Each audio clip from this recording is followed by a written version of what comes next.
Narito na po tayo sa episode 233 ng FPG's Batang Quiapo mga kapamilya. Sumisigaw si Babo, so sabi niya, "Tanggol, tara na, umalis na tayo. Dito tayo mamamatay." Sabi ni Tanggol, "Hindi pwede. Hindi ko iiwan si Mokang." Sa sobrang galit ni Tanggol, nasigawan niya na si Bubbles dahil nga sa sobrang hinanakit na kanyang nararamdaman. Samantalang ito namang si Teban, napuna niya si Edwin na para bang malalim ang iniisip. "Anong iniisip mo, Edwin?" Sabi ni Edwin, "Naalala ko lang si Mokang." "Huwag mo nang intindihin si Mokang, yung kapatid mo. Maganda na ang buhay nun."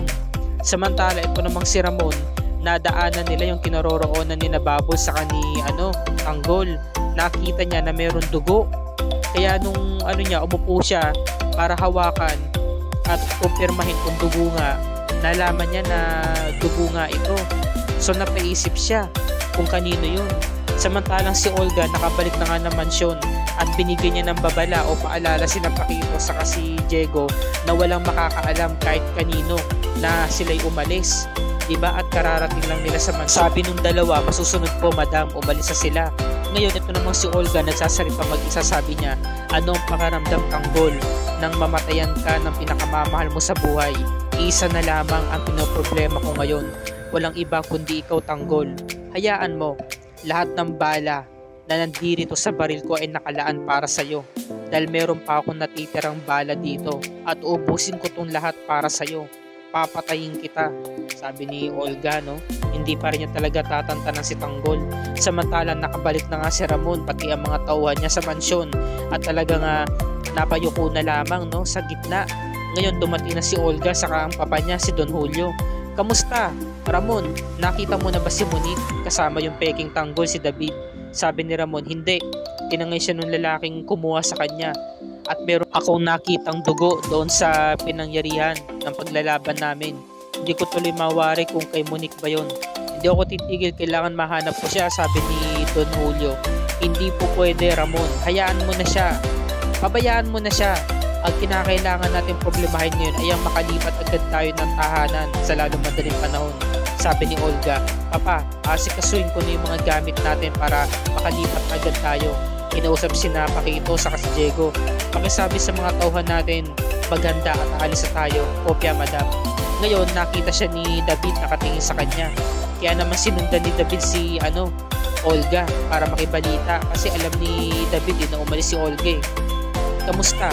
Nakita niyo ba sina Monique sa Tanggol?" Sabi ni Olga, nagsinungaling siya. Hindi namin sila naabutan. Pero hindi rin siya nakita ni Ramon," sabi ni David. "Mabuti naman kung ganun. Ang pinagtataka ko talaga, bakit pa nakakalaya yung wala niya Tanggol na yun?" Sabi ni Olga.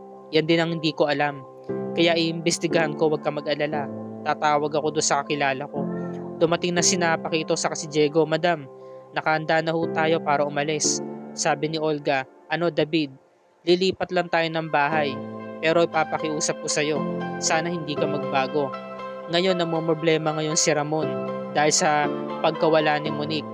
Kaya kailangan galingan mo ang pagpapanggap. Kailangan mahusay kang humawak ng negosyo sa pagkakataong ito. Kailangan mapabilib mo siya." Sabi ni David, "Ginagawa ko naman yung trabaho ko eh. Sa akin lang, gawin mo rin parte mo." Bastos talaga to si David eh. Hindi lang makapagpigil sila Diego sa si Paquito eh. Samantalang si Tanggol, buhat-buhat si Mokang at dinala nga siya sa abandonadong simbahan. Ang ganda ng place, no? Yung lugar ng simbahan parang sa ibang bansa. Parang hindi mo akalain na abandonado na siya, no? Ang ganda. Para sa akin, maganda yung niya, instruktura niya. Nung pumasok sila sa loob, umiiyak na si Tanggol. Buhat-buhat si Mokang at ibinaba siya ng bahagya sa may tapat ng altar. Ngayon si Mokang napapaluha na lang at talagang nalulungkot sa sinapit ni Tanggol. May kurot dun sa puso niya. Samantalang si Tanggol, kinwestiyon niya ang Diyos. Sabi niya, "Ganto ba talaga ang parusang ibibigay mo sa akin? Ang kunin ang babaeng pinakamamahal ko. Siya na lamang ang buhay ko. Ayoko mawala siya sa akin. Siya na lamang yung babaeng gusto kong makasama habang buhay.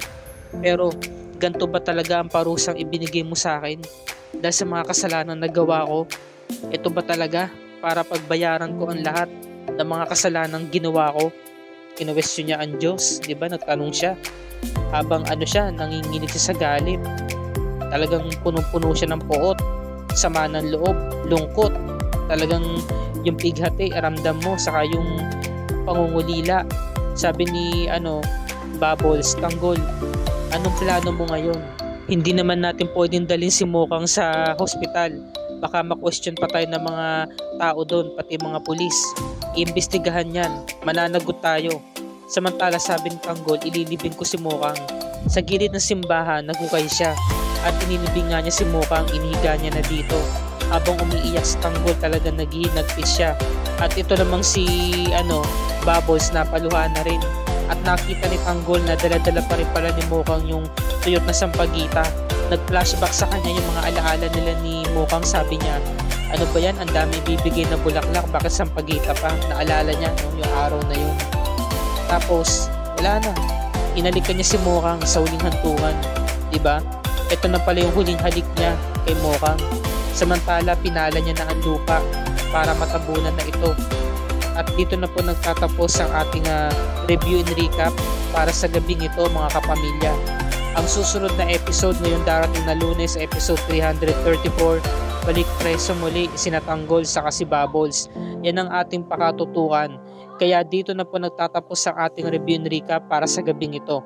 Kung bago ka pa lamang sa aking channel, kung maaari makahingi ako sinamuting subscribe at i-click mo na rin ang bell icon para lagi ka updated sa mga episodes ng FPJ's Batang Quiapo and other kapamilya shows tulad nito.